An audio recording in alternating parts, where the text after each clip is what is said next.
Hello everyone, welcome back to the science for defence. Previous class के अंदर यानी इससे पहले की जो क्लास है उसके अंदर मैंने सेंटर ऑफ मास यानी द्रव्यमान केंद्र को बेसिक से समझाया था। सेंटर ऑफ मास पढ़ने की जरूरत क्या है और सेंटर ऑफ मास होता क्या है, ठीक है। और आज की वीडियो के अंदर जो मैं आपको कराने जा रहा हूं, सेंटर ऑफ मास का कुछ सेक्शन रह गया था। जैसे मैं आपको एक बार बता दूं कि जो सेंटर ऑफ मास होता है उसको दो तरीके से डिवाइड किया जाता है। एक तो फॉर कंटिन्यूअस मास बॉडी, ठीक है, और दूसरा फॉर नॉन कंटिन्यूअस या यूं बोलूं डिस्क्रीट मास बॉडी, यानी सतत द्रव्यमान पिंड। लगातार जिन बॉडी पर मास कंटिन्यूअस नहीं रहता है उसको हम कंटिन्यूअस मास बॉडी बोल रहे हैं। और जहां अलग अलग मास रहता है, जैसे मैंने कल क्वेश्चन कराए थे, तो वो जो सेंटर ऑफ मास मैंने आपको कल पढ़ाया था वो किसके इसमें था, डिस्क्रीट मास बॉडी में या नॉन कंटिन्यूअस में। आपने देखा होगा, मैं बहुत सारे एग्जाम्पल, जैसे इक्विलेटरल ट्रायंगल का एग्जाम्पल लिया था, यहां मास रखा था, एक मास यहां रखा था, यहाँ एम मास, यहाँ एम मास, तो अलग अलग मास रखे थे। या आपको मैंने एक स्क्वायर का एग्जाम्पल दिया था, यहां मास रखा था, एक मास यहां रखा था, एक मास यहां रखा था, इस तरीके से एम मास, 2m मास, 3m मास, 4m मास, इस तरीके से। या मैंने आपको एग्जांपल दिया था, एक मास m यहां है, एक 4m मास है, तो अलग अलग मास रखे थे। तो उस केस में मैंने आपको centre of mass find out करना सिखाया था, ठीक है। तो वो कल वाला जो टॉपिक था वो किसके लिए था, centre of mass for discrete mass body या नॉन कंटिन्यूअस बॉडी। तो आज की वीडियो के अंदर जो मैं आपको कराऊंगा वो आपका होगा centre of mass for continuous mass body, ठीक है। तो अगर आपने मेरा पहला लेक्चर नहीं देखा है तो ये चीजें आज तुम्हें समझ में नहीं आएंगी। तो सबसे पहले आप जाएं, सर्च बार में सर्च करें सेंटर ऑफ मास, या यूं सर्च करें रोटेशनल मोशन यानी घूर्णन गति पार्ट 1 साइंस फॉर डिफेंस। सबसे पहले उस लेक्चर को देखें, उसके बाद आज के लेक्चर की तरफ आए, ठीक है, तभी चीजें समझ में आएंगी, रटने से कोई फायदा नहीं है। दूसरा, आज मैं आपको इस वीडियो के अंदर बताऊंगा कि वाकई में रोटेशनल मोशन होता क्या है। 3 तरीके के मोशन होते हैं, वो मैं आपको वीडियो के अंदर बताऊंगा। एक फीलिंग आएगी आपको कि वाकई में हम जो चैप्टर पढ़ रहे हैं, अभी तक मैंने जो तुम्हें सिखाया वो सिर्फ सेंटर ऑफ मास के बारे में बताया था, द्रव्यमान केंद्र के बारे में बताया था, लेकिन आज मैं तुम्हें वाकई में बताऊंगा कि रोटेशनल मोशन होता क्या है, रोटेशनल मोशन का यूज क्या है, ठीक है। तो वो चीजें मैं आपको पढ़ाऊंगा। और आज का जो लेक्चर है वो आपका रोटेशनल मोशन का पार्ट 2 है और काइनेमेटिक्स का लेक्चर नंबर 30 होगा।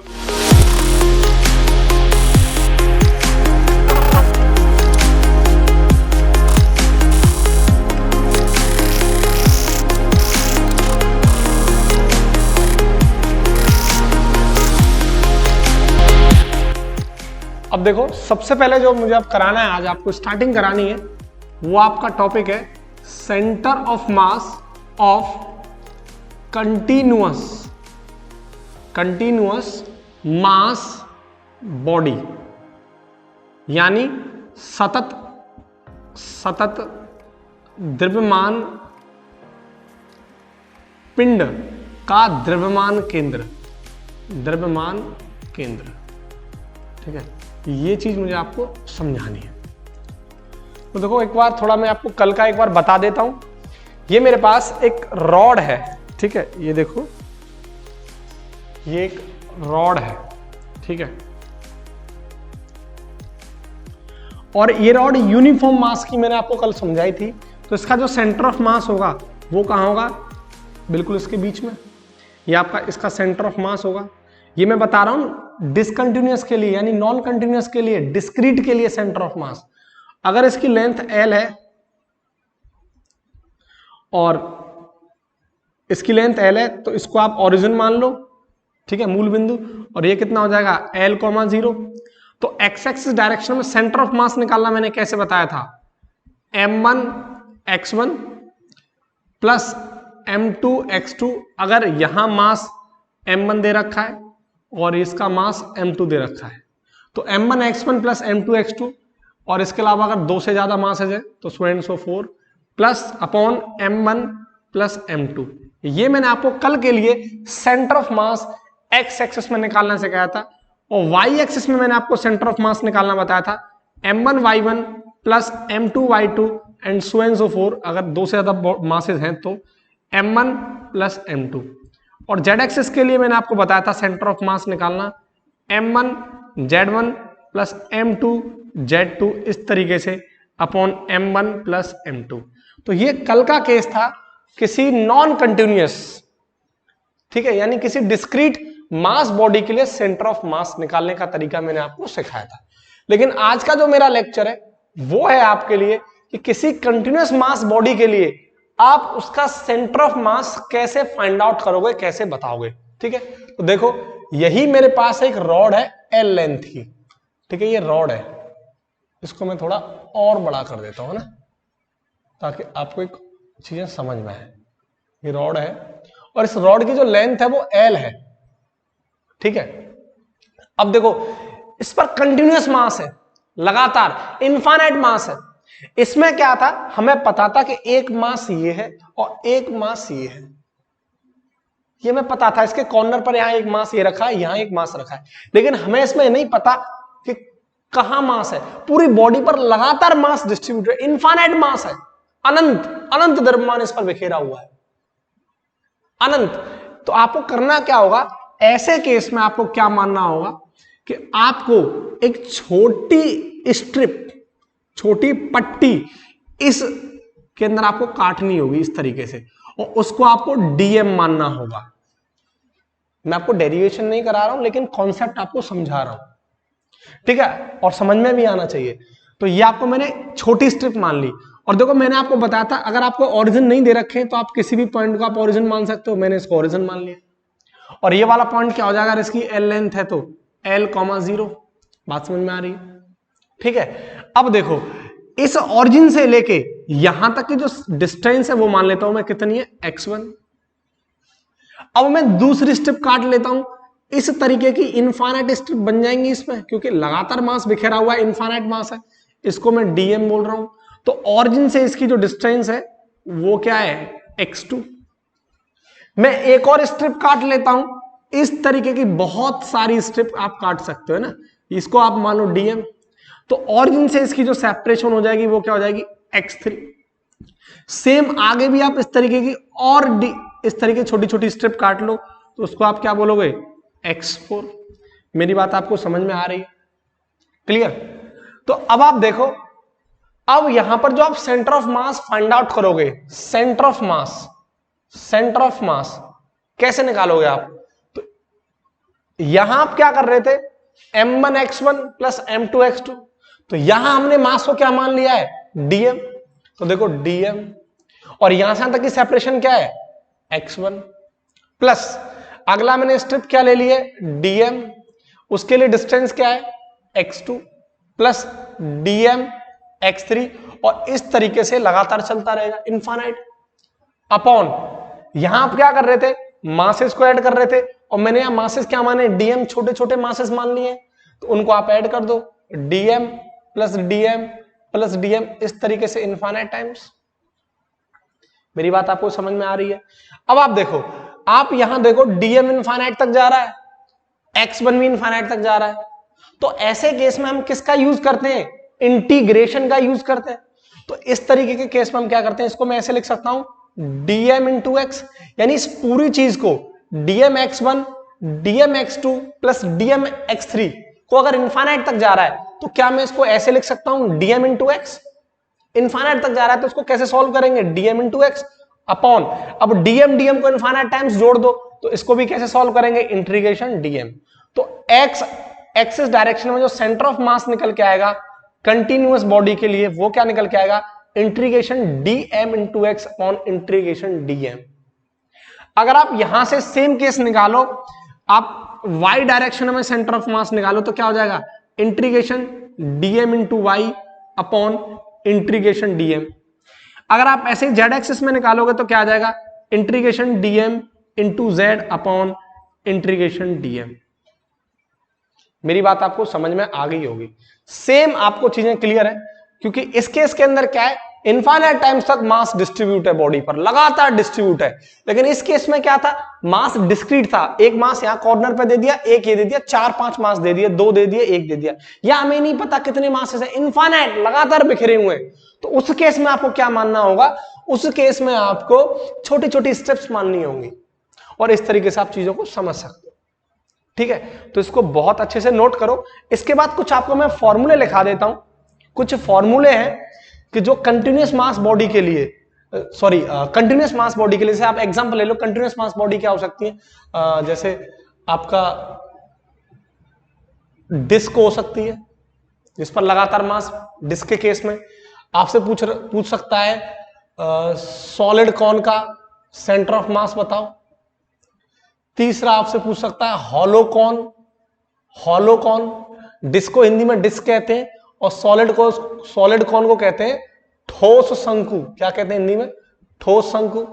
और हॉलो को क्या बोलते हैं इसको, ये भी शंकु, हॉलो माने अंदर से खाली, यानी खोखला शंकु, खोखला शंकु। आपसे यहां से पूछ सकता है जैसे semicircular disc, semicircular disc का बताओ क्या होगा centre of mass. Semicircular मतलब अर्धवृत्त डिस्क, अर्धवृत्तीय डिस्क का क्या होगा। दूसरा तुमसे पूछ सकता है कि सेमी सर्कुलर रिंग का बताओ क्या हो सकता है सेंटर ऑफ मास, ये भी तुमसे पूछ सकता है। ठीक है, इस केस में कंटिन्यूअस के लिए। ठीक है, और आपसे पूछ सकता है एक यूनिफॉर्म सेमी सर्कुलर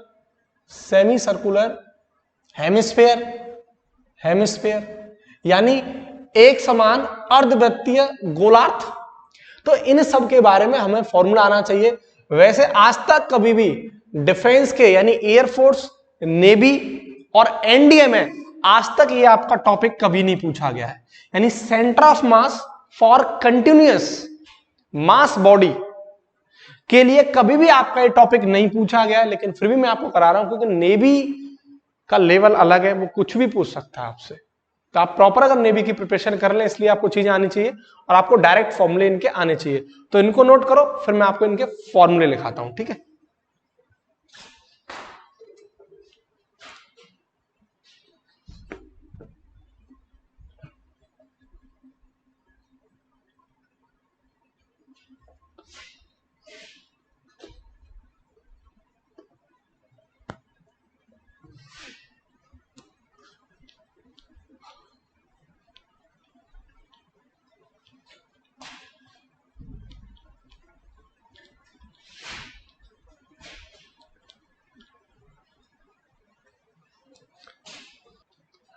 अब देखो कुछ फॉर्मूले हैं, इनको आपको याद रखना होगा। ठीक है, अभी तक एग्जाम में एनडीए एयरफोर्स नेवी में यहां से कभी क्वेश्चन नहीं पूछा है, लेकिन भाई साहब ये नेवी है, क्वेश्चन पूछ सकता है, अभी तक तो नहीं पूछा। ठीक है, तो कुछ फॉर्मूले हैं आप याद कर लेना। तो देखो सबसे पहले आप इनका कोई डेरिवेशन करने की आपको जरूरत नहीं है, डेरिवेशन नहीं करना है आपको, सिर्फ फॉर्मूला आपको याद होना चाहिए। देखो सबसे पहला है थिन वायर, पतला तार, थिन वायर या रॉड, अगर इस पर लगातार कंटिन्यूअस मास डिस्ट्रीब्यूट हो, लगातार द्रव्यमान वितरण हो, तो ऐसे केस में इसका सेंटर ऑफ मास क्या होगा, है ना। ये मेरे पास रॉड है और एल लेंथ ही रॉड है, तो इसका जो सेंटर ऑफ मास होगा बिल्कुल इसका ज्योमेट्रिकल सेंटर होगा। तो इसका जो सेंटर ऑफ मास होगा वो ज्योमेट्रिकल सेंटर होगा, और यहां से यहां तक की सेपरेशन क्या होगी इसकी L/2। तो इसका जो सेंटर ऑफ मास होगा वो क्या होगा L/2। ठीक है, दूसरा आपका है सेमी सर्कुलर रिंग, यानी अर्धवृत्तीय वलय,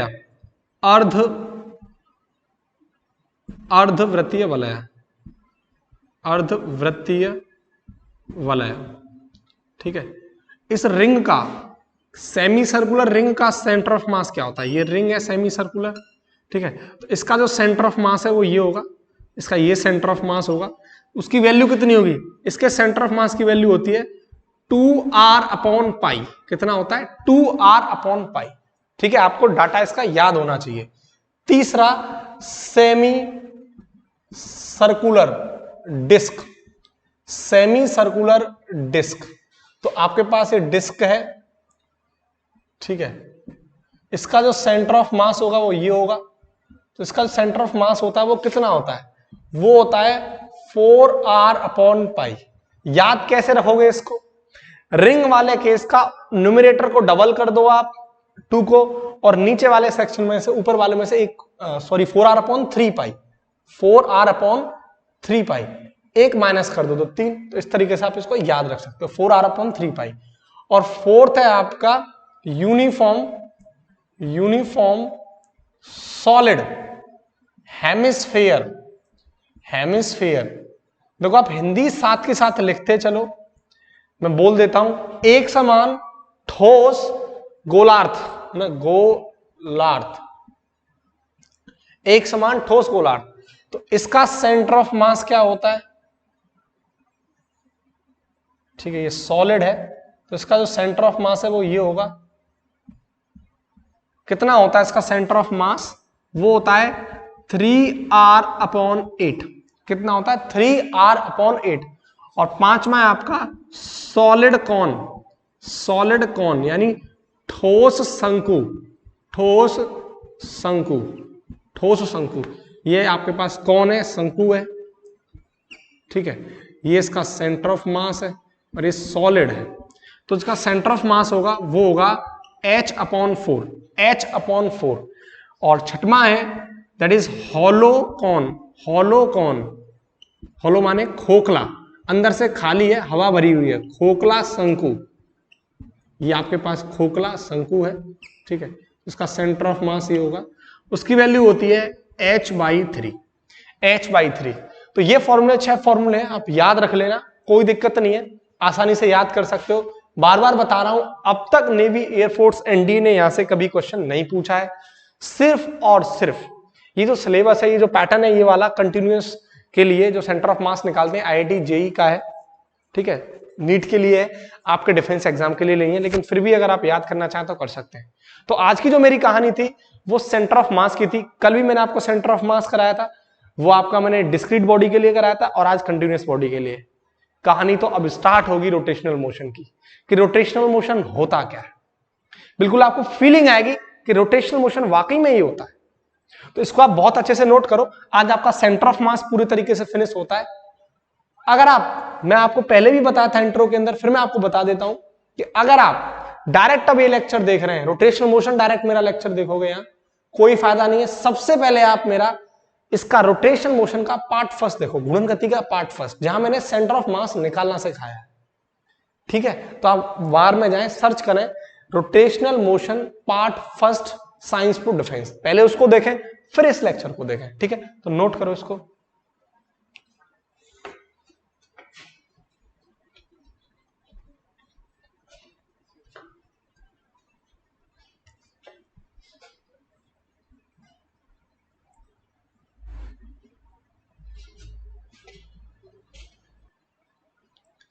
अब देखो, सबसे पहले मैं आपको बताऊंगा रोटेशनल मोशन, ठीक है। होता क्या रोटेशनल मोशन, ठीक, यानी घूर्णन गति। रोटेशनल मोशन को ही हम रिजिड बॉडी डायनामिक्स कहते हैं, रिजिड बॉडी डायनामिक्स। और रिजिड बॉडी को हिंदी में क्या कहते हैं, दृढ़ पिंड, और डायनामिक्स को मतलब गतिकीय, दृढ़ पिंड गतिकीय। रोटेशनल मोशन सीखने के लिए आपको रिजिड बॉडी पता होना चाहिए, रिजिड बॉडी किसे कहते हैं। तो सबसे पहला मेरा पॉइंट है कि रिजिड बॉडी किसे कहते हैं, यानी दृढ़ पिंड किसे कहते हैं। तो बार बार मैं हिंदी नहीं लिखूंगा, आपको एक बार लिख दिया, बता दिया, तो आप खुद उसको लिख लेना है ना। रिजिड बॉडी का मतलब क्या होता है, रिजिड बॉडी का मीनिंग क्या होता है। उससे पहले कई बार डाउट भी होगा, एक बार मैं बता दूं, पता होगा तो मैं, डायनामिक्स का मतलब क्या होता है। एक होता है काइनेमेटिक्स और एक होता है डायनामिक्स। अगर कोई बॉडी, कोई पिंड कितनी गति से चल रहा है, यानी मान लो कार है, कार कितनी स्पीड से चल रही है, 50 मीटर पर सेकंड से 100 मीटर पर सेकंड से, उसका एक्सेलरेशन कितना है, 3 मीटर पर सेकंड स्क्वायर, कितने टाइम में वो एक जगह से दूसरी जगह पहुंच रही है। इन सब चीजों को हम कहां पढ़ते हैं, काइनेमेटिक्स के अंदर। और डायनामिक्स के अंदर, गतिकी के अंदर क्या पढ़ते हैं कि वो मोशन किस रीजन में हो रहा है, वो मोशन, वो गति किस रीजन में हो रही है। है ना। ऐसे मोशन, ऐसे ब्रांच को हम बोलते हैं डायनामिक्स, ठीक है। तो जो रोटेशनल मोशन है वो डायनामिक्स के अंदर आता है, ठीक है, रिजिड बॉडी डायनामिक्स, ठीक है। तो दृढ़ पिंड क्या होता है पहले आप समझो। ऐसे समझो कोई बॉडी है और उसके कण बहुत टाइट हैं, बहुत सख्त हैं, बहुत मजबूत हैं। कैसे? ये मेरे पास एक बॉडी है, ठीक है, ध्यान से देखना, पूरी आपको फिजिक्स की फीलिंग आएगी, आपको समझ में आएगा। आज के रोटेशनल मोशन हम ऐसे भी पढ़ सकते हैं, आप कहीं भी पढ़ रहे हो आपको यही तरीका आपको मिलेगा, ठीक है। तो देखो ये मेरे पास ये बॉडी है, ठीक है, ये मेरे पास एक बॉडी है और इस बॉडी बहुत सारे मॉलिक्यूल से मिलकर बनी होगी, बहुत सारे कणों से मिलकर बनी होगी, लेकिन मैं इसके सिर्फ 2 पॉइंट ले लेता हूं, एक ये और एक ये, और इस पहले वाले पॉइंट का नाम देता हूं ए और दूसरे वाले का नाम देता हूं बी, और इसको मैं आपस में ज्वाइन कर देता हूं, मिला देता हूं, ठीक है। अब इस बॉडी का मैं मोशन करूं, इस बॉडी का मैं मोशन करूं, इसको यहां से यूं खींच के ले जाऊं, यहां से यूं खींच के ले जाऊं, तो इस बॉडी के बीच के जो पॉइंट हैं उनके बीच की जो डिस्टेंस है, सेपरेशन है, वो कभी न बदले, डज नॉट चेंज। ऐसी बॉडी को हम रिजिड बॉडी कहते हैं। यानी इनके बीच की जो सेपरेशन है, मान लो वो कितनी है, डी है, 2 मीटर, 3 मीटर, 1 मीटर, ऐसे करके मान लो, वो 2 ही मीटर रहे, वो बदले नहीं, ऐसी बॉडी को हम कहते हैं रिजिड बॉडी। और रोटेशनल मोशन के अंदर आप जिस बॉडी की स्टडी करोगे वो कौन सी है, रिजिड बॉडी है। यानी रोटेशनल मोशन रिजिड बॉडी पर ही अप्लाई होता है। ऐसी बॉडी, ऐसा पिंड जिनके अंदर के जो पॉइंट हैं, अंदर यानी आंतरिक बिंदु जो हैं, मोशन होने पर, गति होने पर उनके बीच की दूरी पर में परिवर्तन न आए, उनके बीच की जो डिस्टेंस है, जो सेपरेशन है, वो चेंज ना हो, ऐसी बॉडी को हम रिजिड बॉडी कहते हैं। तो मैं ऐसे लिखना चाहूं इसको कि the distance between internal points, internal point मतलब आंतरिक बिंदु, आंतरिक बिंदु। तो the distance between internal points of body does not change, वो चेंज ना हो, ऐसी बॉडी को हम क्या कहते हैं, रिजिड बॉडी, दृढ़ पिंड कहते हैं, ठीक है ना। यानी उसके मॉलिक्यूल्स बहुत सख्त हों। एग्जांपल लो आप रबड़ का, तो रबर को आप देखेंगे, रबर इस तरीके से, मेरी बात आप समझना, ये रबड़ पड़ी हुई है इस तरीके से ना, ये रबड़ है, और रबड़ को जैसे ही आप इस अपनी जगह से, इस जगह से आप ऊपर लेके जाओ, मेरी बात समझना, देखो मैं आपको समझाऊं इस तरीके से, ये है रबड़, ठीक है, ये रबड़ है, ठीक है, ये देखो ये रबड़ है, रबड़ की बॉडी है, और इस बॉडी को आप इस तरीके से ऊपर लेके जाओ, मोशन करो, तो रबड़ क्या है, झुक जाती है, इस तरीके से झुक जाती है। यानी अगर मैं इसको इस तरीके से लेके जाऊं, मेरी बात आप समझना, इसको मैं इस तरीके से लेके जाऊं, ऊपर लेके गया मैं इसको, तो जो मॉलिक्यूल्स के बीच का जो सेपरेशन होगा, यानी ये वाला मॉलिक्यूल्स और ये वाला मॉलिक्यूल्स, ये जो मॉलिक्यूल्स थे, अब ये मॉलिक्यूल्स कहां पहुंच जाएंगे, यहां, ये और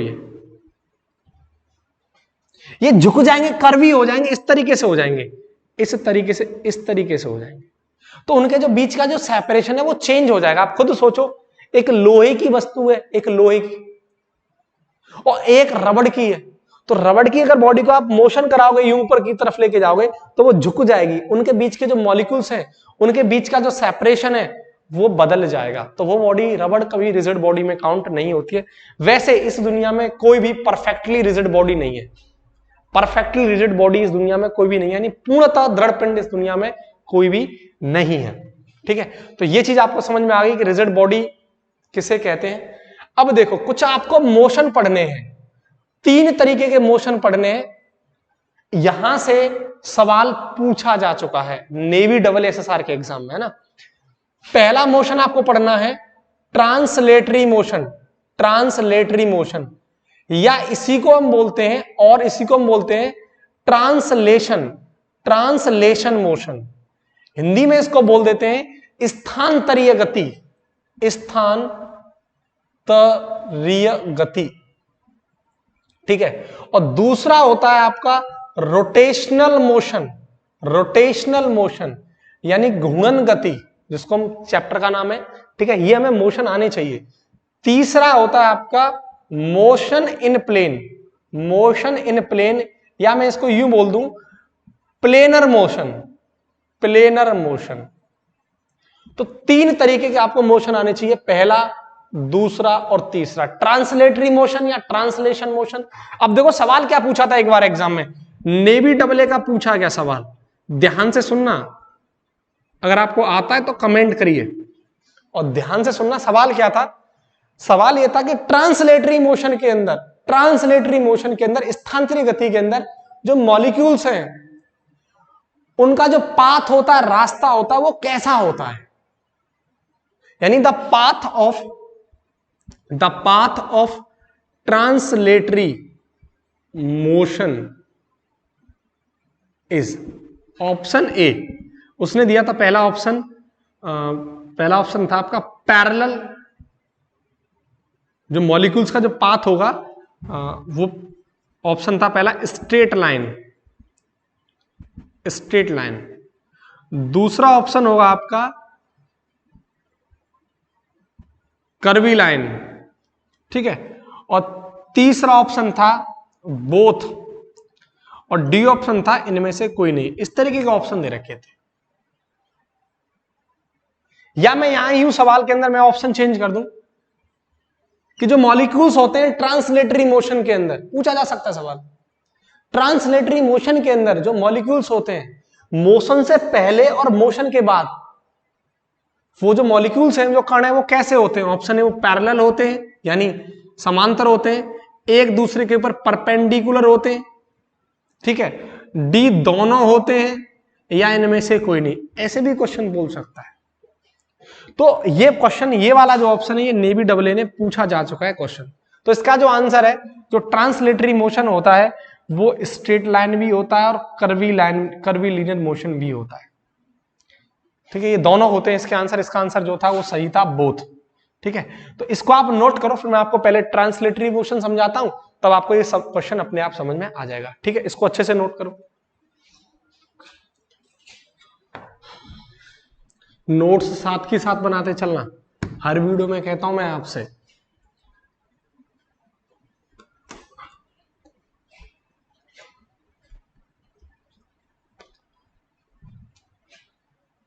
ठीक है, तो देखो, अब देखो सबसे पहले रोटेशनल मोशन, ठीक है, सबसे पहले आप देखो, सॉरी, सबसे पहले आप देखो ट्रांसलेटरी मोशन, ट्रांसलेटरी मोशन या ट्रांसलेशन मोशन। मैं इस हिंदी आपको बता चुका हूं, इसको स्थानांतरीय गति बोलते हैं, एक बार बता दिया तो आपको समझ में आ गई होगी। स्थानांतरीय गति, ये होती क्या है स्थानांतरीय गति? देखो, जितने भी मोशन आप पढ़ रहे हैं, रोटेशनल मोशन, ट्रांसलेटरी मोशन या प्लेनर मोशन, जो ये चैप्टर पढ़ रहे हैं, इसके अंदर आपको रिजिड बॉडी पर ही ये कॉन्सेप्ट वैलिड है, रिजिड बॉडी, ठीक है, तो आपको समझ में आना चाहिए। रिजिड बॉडी में आपको बता चुका हूं। अब देखो, ये मेरे पास यहां एक रिजिड बॉडी है, ठीक है, बॉडी है, रिजिड बॉडी। अब ये बॉडी है, इसके अंदर बहुत सारे मॉलिक्यूल से मिलकर बनी हुई होगी। मैं कोई दो पॉइंट कंसीडर कर लेता हूं, एक ये पॉइंट जिसका मैं नाम ए दे रहा हूं, और एक दूसरा पॉइंट जिसका नाम मैं बी दे रहा हूं, और इन दोनों पॉइंट्स को मैंने ज्वाइन कर दिया। ये कब की कंडीशन है? मोशन से पहले की कंडीशन है, बिफोर मोशन, यानी गति होने से पहले की कंडीशन है। ये आराम से बैठी हुई है, रेस्ट में है। अब मोशन के बाद, मोशन के बाद, यानी देखो, मोशन के बाद, ड्यूरिंग मोशन, ऐसे सोचो, ड्यूरिंग मोशन, ड्यूरिंग मोशन, अब ये बॉडी ने मोशन किया है, आगे गई, तो ये वो ए पॉइंट और ये आपका बी पॉइंट, इन दोनों पॉइंट्स को मैंने क्या कर दिया? ज्वाइन कर दिया, इस तरीके से। तो ट्रांसलेटरी मोशन किसे कहते हैं? आप देख रहे होंगे, ये ड्यूरिंग मोशन की कंडीशन है, जब मोशन हो रहा है, ड्यूरिंग मोशन यानी गति के समय की कंडीशन है, और ये मोशन से पहले की कंडीशन है, जब बॉडी रेस्ट में है। तो जो मैंने लाइन ज्वाइन की है इंटरनल पॉइंट से, तो रिजिड बॉडी के इंटरनल पॉइंट से मैंने जो लाइन ज्वाइन की है, तो ये वाली लाइन और ये वाली लाइन मोशन से पहले और मोशन के टाइम कैसी दिखाई दे रही है आपको? पैरेलल। यानी इंटरनल पॉइंट से जो लाइन हमने ज्वाइन की है मोशन से पहले और मोशन के टाइम, वो हमेशा पैरेलल रहेगी। ऐसे मोशन को हम ट्रांसलेटरी मोशन कहते हैं। क्या कहते हैं? ट्रांसलेटरी मोशन कहते हैं। तो मैं कह सकता हूं line joining, the line joining, the line joining, the line joining between two internal points, between two internal points is always parallel, is always parallel। ये हमेशा क्या रहेगी?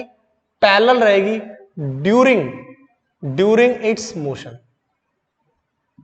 ठीक है, ये हमेशा पैरेलल रहेगी और ऐसे मोशन को हम ट्रांसलेटरी मोशन कहते हैं। यानी जो हमने लाइन जॉइन की है इंटरनल पॉइंट से, मोशन से पहले और मोशन के टाइम, ये हमेशा कैसी रहेगी? पैरेलल रहेगी ये लाइन। ऐसे मोशन को हम बोलते हैं ट्रांसलेटरी मोशन। ठीक है, अब देखो इसका जो पाथ होता है वो कैसा होगा, रास्ता इसका कैसा होगा। अब आप देखो इसका जो रास्ता आप देख पा रहे हैं वो कैसा रास्ता आपको दिखाई दे रहा है, ये जो मैंने लाइन जॉइन की है, स्ट्रेट। कैसा है? Straight path. तो इसका जो पाथ है वो कैसा है? स्ट्रेट लाइन में। कैसा है? Straight line. तो आपको आपका आंसर मिल गया। कैसा पाथ है इसका? Straight line. पहला आंसर तो आपको मिल गया, स्ट्रेट लाइन। कैसा पाथ है? Straight line. तो अगर पाथ स्ट्रेट लाइन है तो ऐसे मोशन को हम रेक्टिलिनियर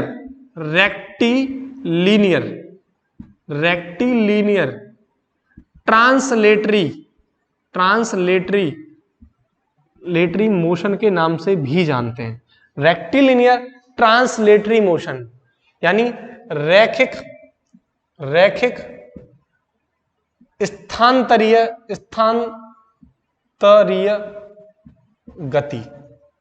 ठीक है, तो अगर पाथ स्ट्रेट लाइन देख रहे हैं आप, पाथ स्ट्रेट लाइन है, ये वाला पाथ स्ट्रेट लाइन, तो ऐसे पाथ अगर स्ट्रेट लाइन है तो ऐसे मोशन को हम और क्या बोलते हैं? रेक्टिलिनियर ट्रांसलेटरी मोशन भी कहते हैं, जिसको रैखिक स्थानांतरित गति कहते हैं ना। ये आपका होता है ट्रांसलेटरी मोशन। ठीक, अब दूसरी बात, और यहां देखो ये कर्वीलाइन मोशन भी शो करता है।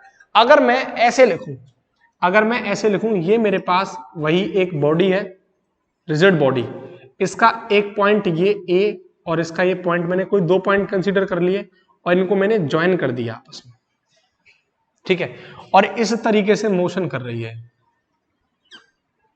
ठीक है, यहां एक बॉडी है,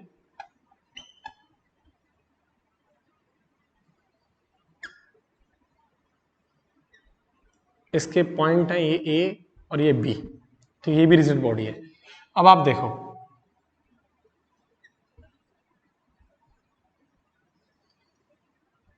ठीक, इस तरीके से। तो आप देखो अगर ये वाला पॉइंट यहां से, ये वाला पॉइंट देखो आप, ये आपस में कैसे है? पैरेलल है।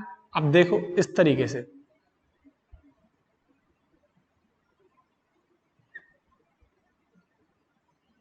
देखो सेम कंडीशन है, ये जो पॉइंट्स हैं इसके इस तरीके से, तो पैरेलल आपको दिखाई दे रहा है। यानी ये जो लाइन आपको दिख रही है कैसी है? पैरेलल है। ये कैसी है? सब पैरेलल है। लेकिन यहां जो पाथ है वो कैसा है? ये पाथ कैसा है? स्ट्रेट नहीं है। पाथ स्ट्रेट नहीं आपको दिखाई दे रहा हो, कैसा दे रहा हो? कर्व। ये कैसा है? पाथ कर्व, यानी वक्र। तो इसलिए इस मोशन को हम कर्वीलीनियर ट्रांसलेटरी मोशन के नाम से भी जानते हैं, यानी वक्र स्थानांतरीय गति के नाम से भी जानते हैं। ठीक है, वक्र स्थानांतरित गति के नाम से भी जानते हैं। तो ट्रांसलेटरी मोशन के अंदर पाथ कर्व भी हो सकता है और स्ट्रेट भी हो सकता है। ठीक है, तो ऐसे मोशन को हम ट्रांसलेटरी मोशन कहते हैं। आपका एक सवाल तो आपका यहां से ये बन सकता है कि पाथ कैसा होगा? स्ट्रेट और कर्व होगा। अगर ऑप्शन में दोनों दे रखे हैं तो दोनों होंगे, कोई एक दे रखा है तो एक होगा। दूसरा यहां से क्या बन सकता है कि जो लाइन है, जो लाइन जॉइनिंग है, जो आपने इंटरनल पॉइंट से लाइन को ज्वाइन किया है, वो पैरेलल होंगी या कैसे होंगी, वो चीज भी आपके लिए इस टॉपिक से, इस ट्रांसलेटरी मोशन से इस तरीके के दो सवाल बन सकते हैं। ठीक है, तो इनको आप बहुत अच्छे से नोट करो। इसके बाद मैं आपको सेकंड कराता हूं, दैट इज रोटेशनल मोशन, यानी घूर्णन गति।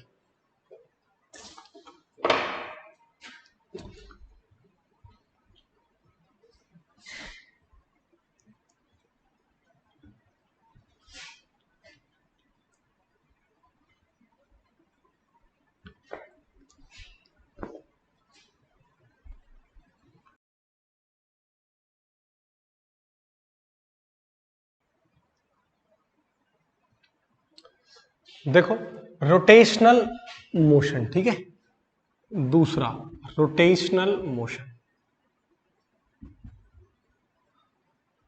यानी घूर्णन गति, ठीक है, घूर्णन गति।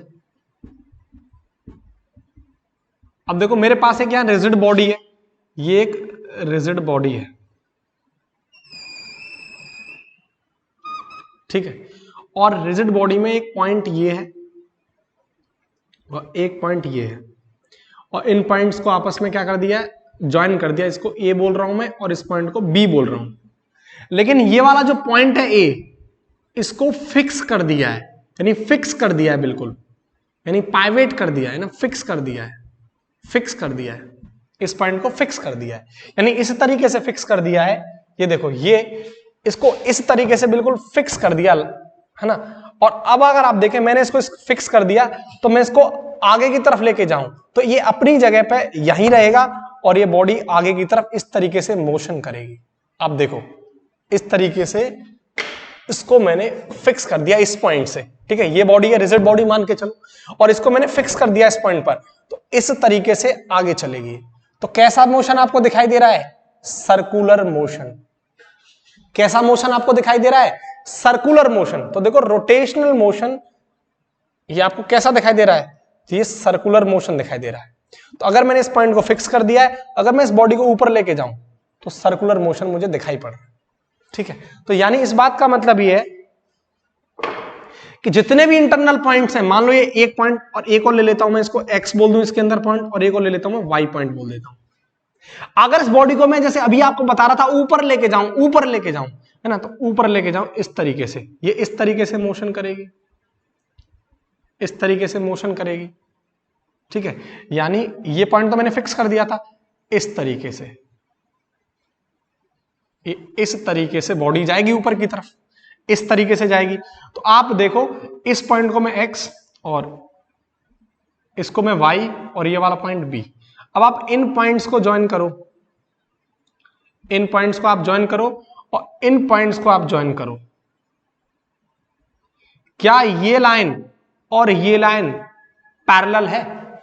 नहीं है। तो रोटेशनल मोशन के अंदर जो लाइन ज्वाइनिंग है इंटरनल पॉइंट्स के अंदर, वो कभी पैरेलल नहीं रहती। और रोटेशनल मोशन के अंदर जितनी भी ये पॉइंट है, इंटरनल पॉइंट्स हैं, वो कैसा मोशन शो करते हैं? Circular motion, circular motion show करते हैं, यानी वृत्तीय गति शो करते हैं। कब? जब मैंने इस पॉइंट को क्या कर दिया? फिक्स कर दिया। ऐसा जरूरी नहीं है कि पॉइंट फिक्स हो, ऐसा जरूरी नहीं है, मे और मे नॉट भी, हो भी सकता है, नहीं भी हो सकता। आप देखो पेन फाइटिंग करते हैं, मुझे अपना स्कूल का दिन याद आ गया आज मैं जब ये टॉपिक पढ़ा रहा हूं। आप भी अगर जो भी सीबीएसई से, जनरली ये गेम सीबीएसई में होता है, तो लंच के टाइम हम लोग पेन फाइटिंग खेलते हैं। तो पेन फाइटिंग में क्या होता था, ये पेन है तो मैं इस तरफ से या इस कोने से या इस कोने से इस तरीके से मारो आप, तो ये पेन इस तरीके से घूमता था। अगर आप इसको बीच में से मारेंगे, इसके सेंटर ऑफ मास से मारेंगे, तो स्ट्रेट चला जाएगा सीधा। लेकिन हम इस कोने से इसको कोने से मारे हैं आप, तो आप देखो घूमता है। और कहां घूमता है? सेंटर ऑफ मास के अराउंड घूमता है, रोटेट अराउंड सेंटर ऑफ मास। आप इसको मारो और इस तरीके से फ्री लेगा, तो कैसा मोशन आपको दिखाई दे रहा है? Circular motion. कैसा मोशन आपको दिखाई दे रहा है? Circular motion. तो इस केस में क्या आप देख रहे हैं रोटेशन मोशन के अंदर कि पहली बात, जो पाथ है, जो मॉलिक्यूल्स का जो पाथ है वो पैरेलल नहीं है। पहली बात, जो पाथ है वो समांतर नहीं है, पैरेलल नहीं है। जबकि ट्रांसलेटरी मोशन के अंदर पाथ क्या था? पैरेलल था। बिल्कुल नेवी डबल ए लेवल का क्वेश्चन। तो इस केस के अंदर पाथ पैरेलल नहीं होता है, जबकि ट्रांसलेटरी के अंदर क्या होता है? पाथ पैरेलल होता है। और यहां मैंने आपको क्या बताया कि जो पॉइंट्स हैं, जो इंटरनल पॉइंट्स हैं, वो एक फिक्स पॉइंट के अराउंड कैसा मोशन कर रहे हैं? सर्कुलर मोशन कर रहे हैं। कैसा मोशन कर रहे हैं? सर्कुलर मोशन कर रहे हैं।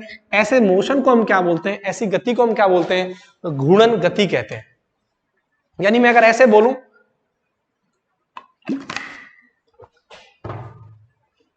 यानी ऐसे बोलूं मैं, in which all internal particles moves in circular path, in circular path about fix axis.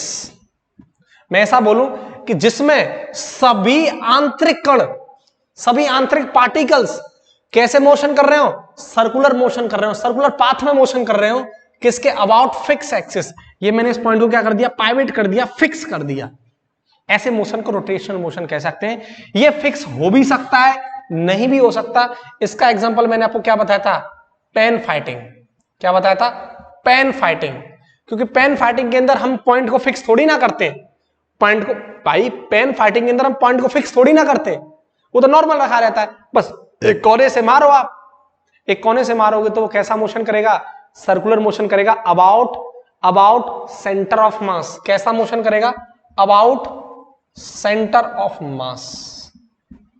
ये भी किसका एग्जांपल है, रोटेशनल मोशन का एग्जांपल है। लेकिन इस केस के अंदर आप देख रहे हैं यहां कोई फिक्स नहीं किया है मैंने पॉइंट, और इसमें मैंने फिक्स कर दिया। तो ऐसा रोटेशनल मोशन के अंदर आप किसी पॉइंट को फिक्स कर सकते हो, नहीं भी हो सकता है, हो भी सकता है और नहीं भी हो सकता है, आपके सामने चीज है।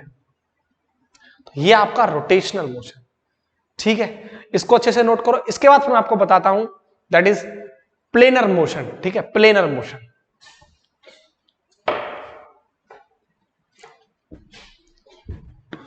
जैसे सर्कुलर मोशन है ना, जैसे हम पेन है ना, पेन को हम इस तरीके से मार रहे हैं, सर्कुलर मोशन कर रहा है, इसको हम स्पिन मोशन भी कह सकते हैं। आप चाहें तो स्पिन मोशन भी कह सकते हैं, स्पिन मोशन भी कह सकते हो।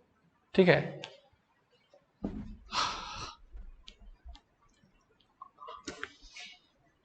अब देखो आपका थर्ड और लास्ट मोशन। बात समझने वाली क्या है कि ट्रांसलेटरी के अंदर जो पाथ होता है वो स्ट्रेट हो भी सकता है, कर्वील भी हो सकता है, वक्र भी, और स्ट्रेट भी हो सकता है, सीधा हो सकता है। लेकिन पार्टिकल्स जो है उनके पैरेलल होंगे। इस केस के अंदर दूसरा जो था आपका रोटेशन मोशन के अंदर जो मॉलिक्यूल्स होंगे वो कभी पैरेलल नहीं होंगे, है ना, इंटरनल मॉलिक्यूल्स पैरेलल नहीं होंगे। अब देखो planar motion, third planar motion. अब सोचो जैसे मेरे पास एक व्हील है, एक पहिया है, ये एक व्हील है, पहिया है, और पहिए का एक चक्का ले लो, उसमें बहुत सारे बने रहते हैं ना। आप साइकिल उठा लो, साइकिल का पहिया, या बुग्गी वाला पहिया, ठीक है, बैलगाड़ी वाला पहिया। तो उसके अंदर क्या होते हैं, इस तरीके से, जैसे मैं ये बोलूं, एक खांचा उठा लो आप इस तरीके से ना, चक्का जैसे बोलते हैं, एक, जैसे मैं इसको, इस पॉइंट को बोल रहा हूं ए, और इसको मैंने बोल रहा हूं बी। इस तरीके से चक्के होते हैं, इस तरीके से, इस तरीके से चक्के होते हैं। लेकिन मैं किसकी बात कर रहा हूं, सिर्फ और सिर्फ दो पॉइंट की बात कर रहा हूं, एक चक्के की बात कर रहा हूं, है ना। तो ऐसे समझो ये पॉइंट है और एक चक्का है, ठीक। कौन सा मोशन, प्लेनर मोशन। अगर मैं प्लेनर मोशन को यूं बोलूं कि ये प्लेनर मोशन जो होता है वो ट्रांसलेटरी मोशन, यानी स्थानांतरीय गति, translatory motion plus rotational motion होता है, रोटेशनल मोशन होता है। मैं अगर ऐसा कहूं कि जो प्लेनर मोशन होता है वो ट्रांसलेटरी मोशन और रोटेशनल मोशन होता है, इस बात का मतलब क्या है। देखो ट्रांसलेटरी मोशन का मतलब क्या है कि ट्रांसलेटरी मोशन का मतलब है अगर ये जो पहिया है, ये जो पहिया ये मोशन करे, अगर ये पहिया आगे मोशन करे, इस तरीके से पहिया क्या करे, ये मोशन करे, ठीक है। अगर ये पहिया ये मोशन करे इस तरीके से, ये वाला पॉइंट बी और इस वाले पॉइंट को बोल रहा हूं मैं ए। अब ये रेस्ट में है, तो आप देखेंगे अभी ये रेस्ट में है, तो ये वाला पॉइंट और ये वाला पॉइंट कैसा होगा, ये पाथ कैसा हो गया, पैरेलल हो गया। तो ये ट्रांसलेटरी मोशन हो सकता है कि नहीं हो सकता है, हो सकता है। लेकिन रोटेशनल मोशन कैसे कर रहा हूं कि अगर ये घूमे, ये अब देखो अभी तो रुका हुआ था, अब ये घूमे तो ये वाला जो चक्का है वो कहां आ जाएगा, यहां कहीं आ जाएगा, यानी ये कंडीशन बन रही होगी, ये कंडीशन बन रही होगी। ये वाला जो चक्का है, ये वाला जो चक्का था बी और ए पॉइंट वाला, ये कहां आ गया होगा, यहां आ गया होगा, ठीक है। मेरी बात समझ में आ गई? तो अब देखो ये कौन सा मोशन कर रहा है, रोटेशनल मोशन, सर्कुलर मोशन, उस फिक्स एक्सिस के अबाउट ये घूम रहा है। तो इस ऐसे मोशन को हम प्लेनर मोशन कहते हैं, जो कि ट्रांसलेटरी मोशन और रोटेशनल मोशन दोनों के कॉम्बिनेशन से मिलकर बना होता है, उसे प्लेनर मोशन कहते हैं। जिसका एग्जांपल आप ले सकते हैं, तो फेमस एग्जांपल है that is rolling motion. Rolling motion देखो ये इतना आसान नहीं होता रोलिंग मोशन। कैसे समझो, आपका ट्रांसलेटरी मोशन भी हो रहा है यानी सीधा, और वो घूम भी रहा है। मेरी बात आप समझ रहे हैं ना? आपका रोलिंग मोशन के अंदर आप देखें, रोलिंग मोशन प्लेनर मोशन का एग्जांपल होता है, तो आप देखो ट्रांसलेटरी मोशन यानी वो पाथ उसका सीधा भी है, वो सीधा भी चल रहा है, स्ट्रेट भी चल रहा है, और वो घूम भी रहा है, तो दोनों मोशन कर रहा है। तो ऐसे मोशन को हम प्लेनर मोशन कहते हैं, और इसको समझना इतना आसान नहीं होता, क्रिटिकल कंडीशन होती है।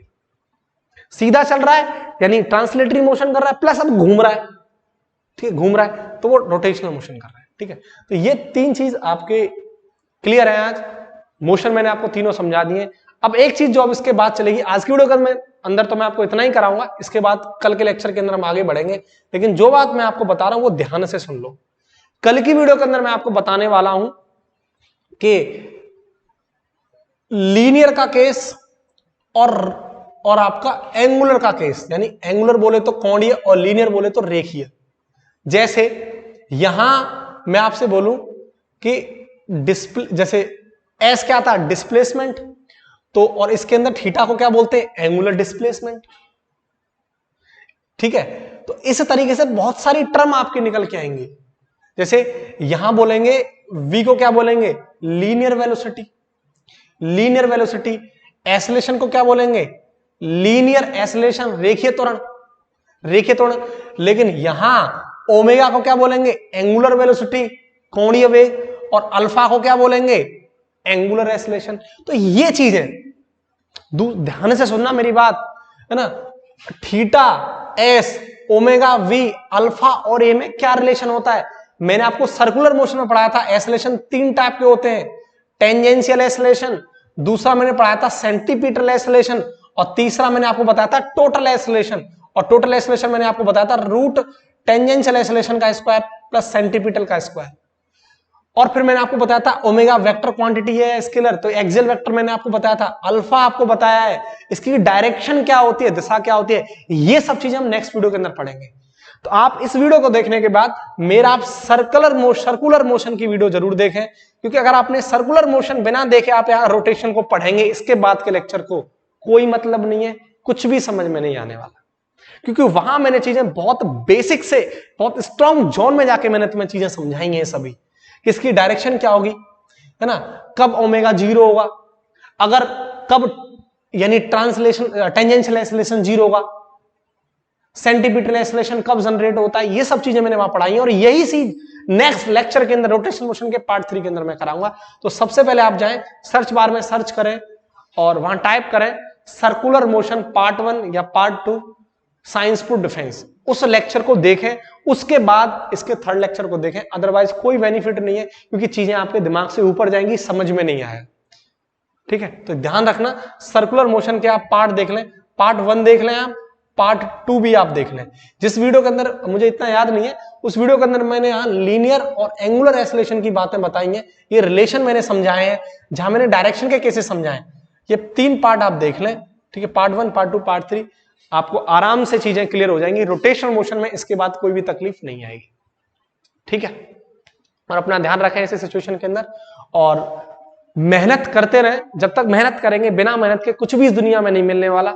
जब तक मेहनत तो आपको करनी होगी, मस्ट है, बिना मेहनत के कुछ भी नहीं मिलने वाला। अगर हम सोच रहे हैं ना कि हम ऐसे में सब कुछ मिल जाएगा, जॉब मिल जाएगी, बहुत कंपटीशन है भाई, इतना आसान नहीं है। ठीक है, तो मेहनत करते रहें, लगातार मेहनत करते रहें, मेरे साथ इंटरेक्ट रहें। कोई दिक्कत है, चीजें समझ में नहीं आ रही हैं, ठीक है, तो आप मुझे कमेंट करें। दूसरा, आपको अगर कोई किसी क्वेश्चन में डाउट है, आप मुझे मेरे टेलीग्राम चैनल पर भेज सकते हैं। ठीक है, आपको डिस्क्रिप्शन के अंदर टेलीग्राम की लिंक मिल जाएगी, आप मुझे डाउट आप वहां भेजें।